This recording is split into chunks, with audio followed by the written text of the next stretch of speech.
All right, hello everyone, and welcome back to the Hope at the End of the Tunnel podcast. Super excited. So we last month we kicked off with our rebrand. So we had some really amazing episodes. It was June. We recorded with our fathers. That was a great episode. And then we recorded with some other amazing fathers as well. So if you did not have a chance, go check those episodes out. I'm one of your hosts, Juanita Woodson, joined by my co-host, Joy Westphalo. And as always, we have another mom on with us who's going to share a little bit about her journey. But first, we're going to let you know a little bit about our podcast. Joy? Yay! Hello, everyone. Thanks for tuning in to Hope at the End of the Tunnel. I just like that ring, because it's definitely hope at the end of the tunnel. So, our mission, we believe that every mother's journey is a story worth telling.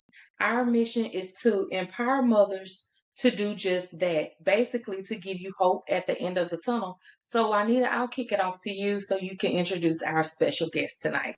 Yes, so Ivy is no stranger to me. Welcome on, family. Super excited to have you on to share your journey. So, we always allow our guests to share a little bit about their background, right? I don't think that anybody can tell who they are better than themselves. So, Ivy, we're going to kick it to you if you can share a little bit about who you are, where you're from. Of course. Hi, everyone. Good evening. I'm Ivy, and right now I am a mom. I'm a nurse, I'm a wife, I'm a lot of other things, but just in this moment in my life, my identity has become all things mom. And I'm excited to talk about that with you guys. Yes, absolutely. All right, so Ivy, with that being said, what does embracing your true identity mean to you as a mother? So, the embracing part. I think for a lot of mothers, it's just a role or a checklist. Like, yeah, I'm a mom and I'm a this, I'm a that. But I'm in this season of my life, I'm just working on embracing all that there is to be a mom. In past times, because now I have two daughters, I've always only just had one child. But I never fully embraced that because, well, yeah, I have my daughter, but I have to work. And yeah, I have my daughter, but I have this and I have that. But I think with just having two and having a teenager and a toddler, two different milestones at the same time, I'm just kind of just taking a seat back to say, well, let me see what this mom thing really is all about. Let me see what I have to contribute and let me see what they need. So that's been my identity as of now. Yes. So what was the identity before? Because this season is different for you. So what did that look like before now? I actually was thinking about this yesterday. I was a travel nurse. I'm an LPN. I'm in school pursuing my RN, but I was traveling all across the country, making a lot of money here, there, everywhere, just living this free, abundant boss woman life. And but then I had my daughter.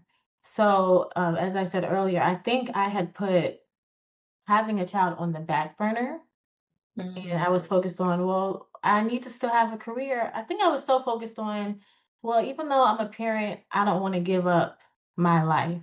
Mhm. Mm. And I know where that came from growing up. I would hear adults say, well, if I didn't have kids, I'd be doing this by now. Or once my kids leave, I'm going to start doing that. So my thought was, I don't want that view of life. I want to live my life now, even though I have a child. But some of that was a detriment because there were some areas that I'm realizing now that I was a little neglectful. Mm. Mm. Oh, And I like how you said in this season of my life because that's very much true. Just like the seasons change throughout the year, your season that you do have different seasons of your life, and it's being able to knowing how to navigate during those seasons and being able to identify them and attacking them. Yeah, I like how you said that because a lot of people don't know, can't, or realize when it's, oh, that season is up, this season. It's time Right. for something new. I Yeah, I think a like lot of that. times we're either looking at the past or looking at the future. So a lot of times we're not actually in the moment. yeah. Right. Yeah. Yes, absolutely.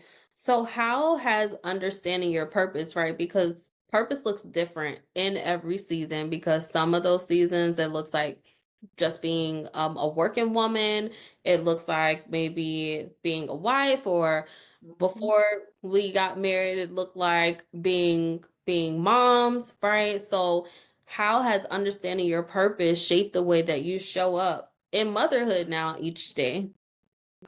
Well, again, being able to be present, I've never done that before. In taking the time to learn who my girls are. I Mhm. think that, we have children and they're extensions of us, but they're also their own person. Yeah. And I'm realizing that with my teenager, like I've always thought of her as she's just a part of me, but she actually has her own thoughts. She's starting to share her opinions and her feelings and like, well, she's not me. So let me take a seat back and learn her so that I can parent her. Because you cannot parent your children the same way. And I know for Micah, my oldest, I'm learning that fussing um, That's- does not work for her. It actually discourages her. Mhm. So for a few years, I've been fussing, fussing, fussing, fussing, fussing, fussing. I'm like, well, why aren't you tired of me fussing? Why isn't this making a change? But I learned just last month that that's not how I need to parent her. So just learning who they are, that has kind of been my purpose in this time. And I like what you said because I'm that mom learning how to parent my daughter. Fussing doesn't work for her either. Even if I might say a bad word, she mom, but Mhm. she freezes up, you know what I'm saying? And that doesn't work for her. And we have a really strong bond. And I'm thankful that she's able to come to me and talk to me. So I think that's really good, Ivy. That because some parents don't care, they don't realize what they're saying is actually hurting your child, or you planting that foundation. And yeah, so that's I like that. I'm glad I'm not the only one, basically. Because when you start talking, I was smiling like, okay. Yes, Yeah. absolutely. So you talk a little bit about Micah having her own identity, right? So what has embracing your identity look like for you in this season? Because I know it's different. I'm learning to be a lot more private, not needing to share every moment of my life to everybody, especially on social media and just with my friends, just being more private so that I can learn how to be who I am Yeah. uninfluenced. And I think a lot of times because we don't sit with ourselves, we're in our actions and our personality becomes shaped by outside things. So I've been just trying to learn who I am, what I like, what I don't like, what's good, what's bad, and making adjustments. And that's been really helpful. Just sitting by yourself with yourself look like? Like explain that. And the only reason why I really want you to dig into that is because you may have some people that may be watching and they don't really know what that looks like, or they don't take the time to do it. And why is that important to you? So my biggest thing in life is honesty, and then especially with yourself. When I was in my time of being single, and even now, like, what's bad about me? What are some things about me that I actually don't like? And Yeah. how can I change those things? And what's good about me? And what do I really like? What do I really not like? A lot of times we get that information from other people instead of getting it from ourselves. So sitting with yourself looks like actually learning who you are uninfluenced, the good and the bad. And, I think we brush past the bad things about us, but we need the full circle to shape who we are. Yes, yes. So I just wanted, because I know you're about to jump into that next question, Joy. I wanted to just ask, so for the mom who maybe doesn't know how to do that, what are maybe some tips that you can give them on how to actually sit with themselves? Practicing emotional intelligence. Emotional intelligence is what changed my life. So I used to get to a level of stress that I would, like people say, crash out. So, okay, why am I? And then a lot of times I don't even want to crash out. I'm just like, oh, I told myself I wasn't going to do that. So, practicing being who you want to be. So, with patience, okay, I'm finding myself, I hate traffic, like passionately. But if I know I'm gonna be in traffic, then and I know it makes me crash out, let me find a way to do something else. Maybe instead of getting in traffic, go run an errand or put on my playlist or pray, whatever it is to reshape your thinking. And that's the biggest thing. If you can't reshape your thinking until you know how you think. Yes. Oh, I love that. You're right, you preaching. Good. Wow. Okay. So, what would you say to a mom who feels like she's lost herself and is trying to and is trying to rediscover her purpose? Um, I would tell her to change the way you view that because you don't really lose anything. Like you're not losing identity, you're changing identity. You're still who you are, but now you're adding something else to it. Like I'm still the Ivy I've always been, but now I've added the identity of a mother to that. So you don't lose anything. If you think you've lost things, then you're not gonna fully embrace the moment. So look at it as a gain. I'm gaining the experience of giving a new type of love to a person that I've never had to do before because now I'm a mom. I'm gaining children love their parents so deeply, so passionately. My girls love, love, love me. I'm their moon and stars for now, and just being able to enjoy having that type of love. So I would tell that woman, that mother, that don't think you're losing something. Look at look at it as a gain so that you can enjoy it and embrace it. Yes, absolutely. I think that's such an important message because if you think about it, we're always in, and I want to make sure, like I say this correct. So we're always in, I think we're in this space, especially in today's day and time, where we're looking for the next best thing. Mhm. Right? So things just never feel like it's enough. We wanted the baby, we got the kids. Now you're complaining because you feel like you lost yourself, you don't have enough time to yourself, all of those things. But it is important to make sure that as a mom, as a wife, because how can you know who you are if you're like constantly pouring out but never pouring back in? So what do you do to make sure that you're pouring back in so that you're not, giving from an empty cup? I take breaks. I have two people here where I live that I trust with my children, and I call them, hey, I need 2 hours, I need 4 hours, I need the day. I don't try to hide my emotions. And Yeah. that's the biggest thing I've learned how to learn to appreciate about myself. Like I'm honest with how I feel. So when my cup is empty, I tell someone, hey, I'm not a good mom right now. Take them because it's not gonna help them either if Yeah. I'm not giving them my best self.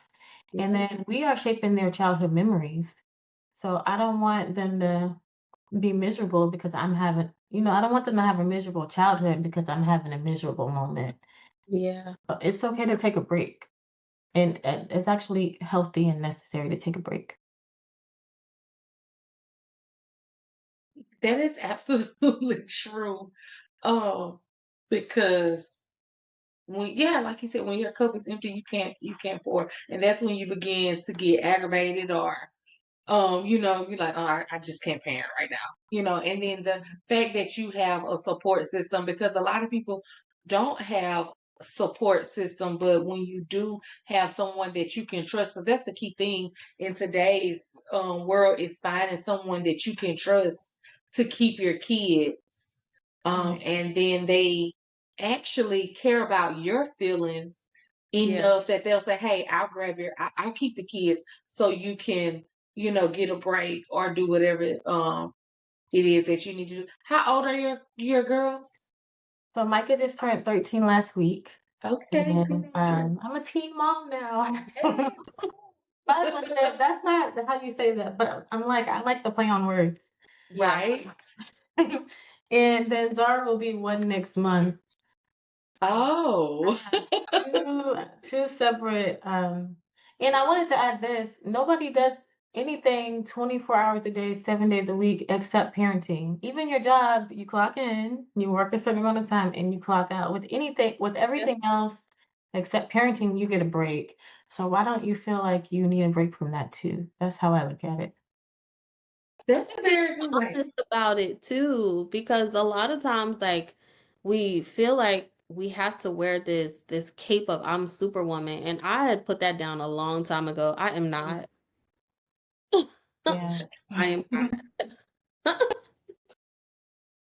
That's good because I mean I never looked at it like that. How you just presented it, like yeah, we do. We go to work, we get our job, but we're always in mommy mode. So how often do you take up? Like how often do you um break then?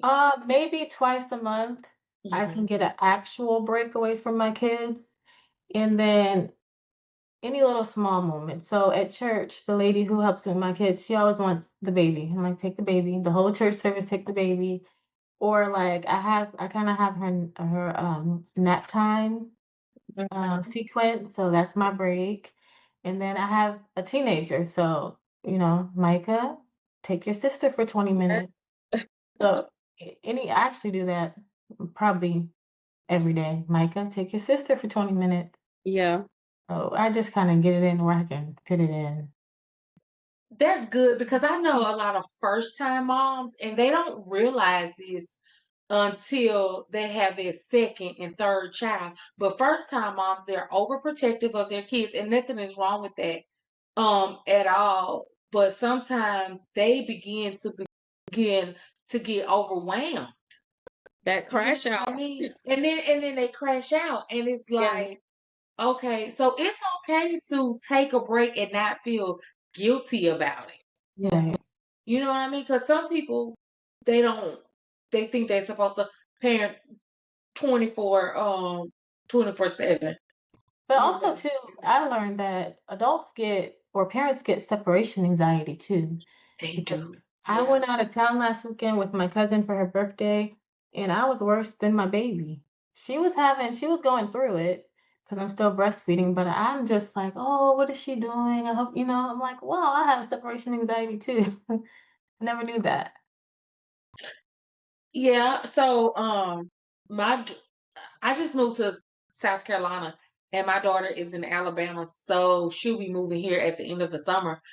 But I did because it was just me and her. Like when my husband worked out of town, my boys with their dad. So I totally get it.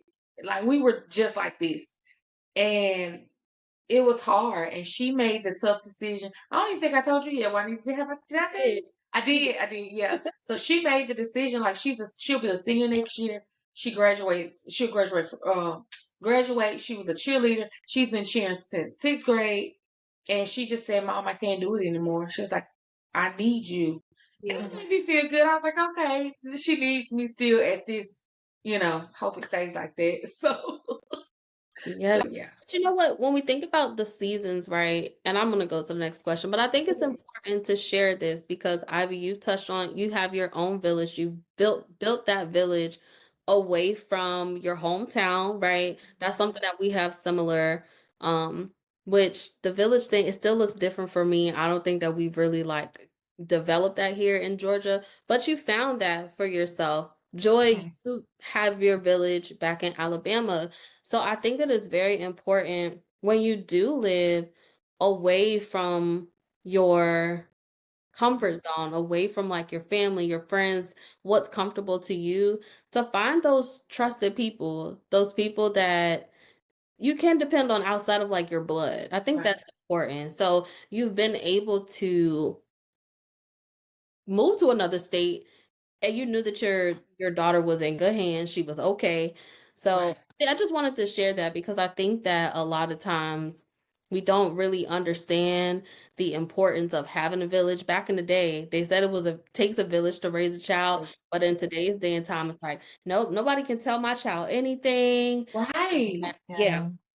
But Yeah. loneliness is very insidious. You don't yeah, know you're lonely until you're lonely, and it has very bad side effects and sometimes bad consequences. So don't let yourself get. I know that we want to be so independent and I don't need nobody. That's kind of like where society is, but that's dangerous. And you don't yeah. realize that you have a problem until the problem's there. Yeah, until it's there. That's good, y'all. I think that it was important to share that. Like, thankfully, I moved down here. My son, he's a big boy.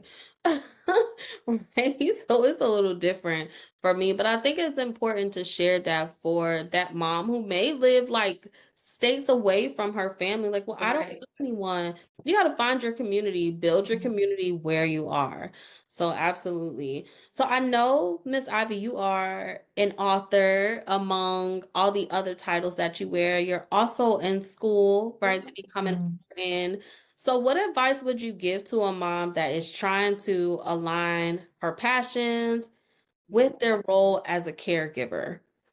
I have personal conversations about this with my friends all the time. You really have to make the sacrifice. And just the word sacrifice means it's going to be hard. Yeah. So get over that. It's going to be hard. And you have to figure out how to do it the way that works for you. Because what I hear from people is, well, yeah, I know you did it that way, but I'm not going to be able to do it that way. Okay, well, figure out the way that you That can works do for it. you. Yeah. Um, and there's always the option of not doing it. So I think first you gotta just to be honest, decide what you really want. If you want more, then figure out what sacrifices you have to make and make those adjustments and get over the fact that you already know it's going to be hard. I am, and my husband has me this way because he's a very type A, very high functioning person, but we don't do excuses. You either this is what I want to do, this what I need to do it, and that's that. So this morning I was up at 3 in the morning because I want to be in school. And that's the time where I can get my work done without ignoring my kids. You just do it. Whatever your passion is, just do it. Yes. Absolutely. Ivy, you were really when you say I'm just an honest person, like I feel like I'm an honest person too, but you are more how can I say it? Strategic with it because it's like you identify the problem, like you know you want to do this, but it's gonna be hard. Like you already know that it's gonna be hard, and if you want to do it, just do it. Like it's either you're gonna do it or you're not gonna do it. Like I love that so much. Like yeah, that need to be. You need to. I don't know. You need to teach a class on that, telling people, letting people know. You know what? As moms, if you want to do something, you already know it's going to be hard because you still have to be a wife, you have to be a mother, you still have that full-time job. You have to sacrifice. And what did you say? Sacrifice within itself means it's going to be hard, right? Right. You said something when you said that. Like Well, I'm over here like I love I'm passionate about it because we let so many people, especially women, we let emotions stunt our growth and stunt our lives. My emotion changes maybe every 15, 20 minutes. yeah, So I same. can't use emotions as my deciding factor. Like sometimes I don't feel like doing nothing. Okay, yeah, that's how I feel. All right, well now let me get up and do it. So if you're always led by how you That's feel, you're not done. gonna accomplish anything. Right. Yeah, I get it because I feel like that is you know how like when you're at work and it's one particular thing that you don't like to do, but just like you know it's a part of your job, you got to do it. So I just hype myself up. Okay, George, just go ahead and do it. Then you Yeah. know that's done. So yeah, I like that. Wow. Okay. So here's another question for you. What does self-love play in helping mothers embrace both their identity and their purpose? Mm, self-love. Um, being able to be okay with how you show up in the world. Mm. And so I have to talk to my daughter about this because she's a teenager and I'm getting the, am I pretty? Like for real, I know you're my mom, but am I pretty? Or am I this, am I that? Be so what I tell her is God made you exactly the way he wanted you to be on purpose and just show up in the world that way. We don't walk around with the mirror in front of our face. Ugly people have good lives too. That's what I tell her to joke with her. But just I want to be my true authentic self. I don't want to worry about, well, do you think I look good? Do you think I'm this? Do you think I'm that? Do you think I'm that? I just kind of want to show up and be who I am and not worry about what anybody thinks unless it's a positive contribution to each other's lives. And I'm really trying to instill that to her in her as she is becoming a teenager. Just show up how you are. You don't have to change or manipulate anything unless it's for your benefit. And just being able to be happy as as yourself is important. I think that especially, oh, I just am not a social media fan because I feel like it does so much damage to people's emotions, their self-esteem, their self-image. And I just wish that we can go back to the world of just living life without comparison. Yeah. Listen, that's good. And I think that you said something earlier that kind of it makes me think about the social media comparison thing, right?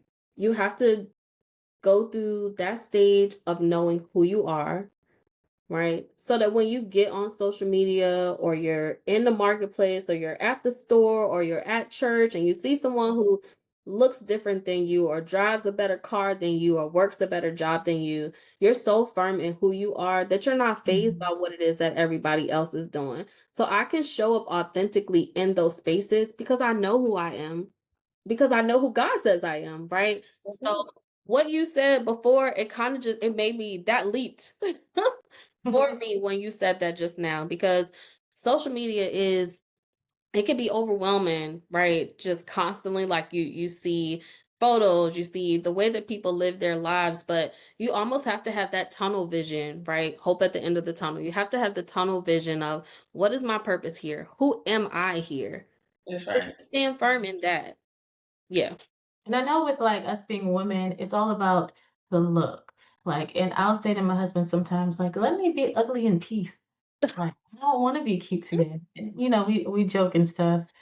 Um, but I think about it from a God perspective. If God took his time to make you exactly the way you are, the way your hair is, the way your body is, healthy, everything about you, he's strategic. That's why the word says we're fearfully and wonderfully made.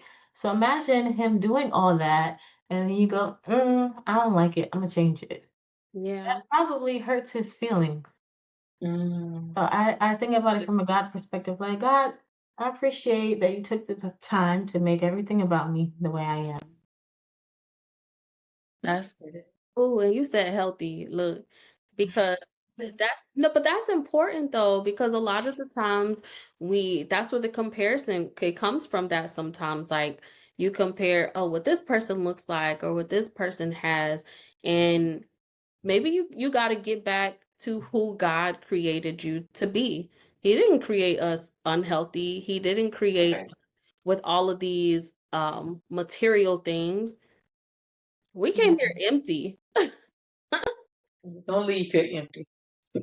Listen, we can go and talk about that all night long because, your faith and when you add what God says about you into the equation, it changes the conversation. It changes the way that you think about things. Yeah. So I think it was me. I think I had another question for you, but that last thing, it just threw me off. Like, wait a second, we can talk about that. So are there any tips that you can maybe give to a mom? Maybe two tips that you can give to a mom who maybe feels like she's at the end of her rope and she does not see any hope at the end of the tunnel. Mm. Embrace the moment that you're in. Don't worry about yesterday. Don't worry about tomorrow. Be in today and show up as your best self today. Your children see the best of you. You shape their world. So just take joy in that. I think sometimes as parents, we don't think about our children. So try to see yourself the way your child sees you. You're amazing to them. So enjoy that. The other stuff, the other goals and endeavors will come in time. So if you're feeling overwhelmed, just you have too many things going on. Stop everything that doesn't matter and enjoy the moment that you're in. And then also to show up as yourself. You Yeah. can't enjoy who you are if you're showing up as someone else. Yes, absolutely. This has been an amazing conversation. I know that there's so much more we can pull. So we're gonna have to get you back on here for a second time around Oh, because thank you. yes, I know there it's like Yes. it's a deeper conversation that we can absolutely have. And there's so many women who I think in this season, listen, the economy, the way that the world is, the uncertainty, there's so many people who feel like they're at the end of their rope and they don't see any light or that hope at the end of the tunnel. So having these transparent conversations, it really brings people to an understanding that okay, I can do hard things. There's this page I follow on Instagram, and I'm gonna tag y'all in it. The shirt says I can do hard things, and it is such a reminder that we can. The sacrifice may be hard, but it's okay because we can do hard things. So, Ivy, how can we connect with you on social media? My Facebook is what's my Facebook, Juanita? I think it's Ivy Marshall, Yes. right?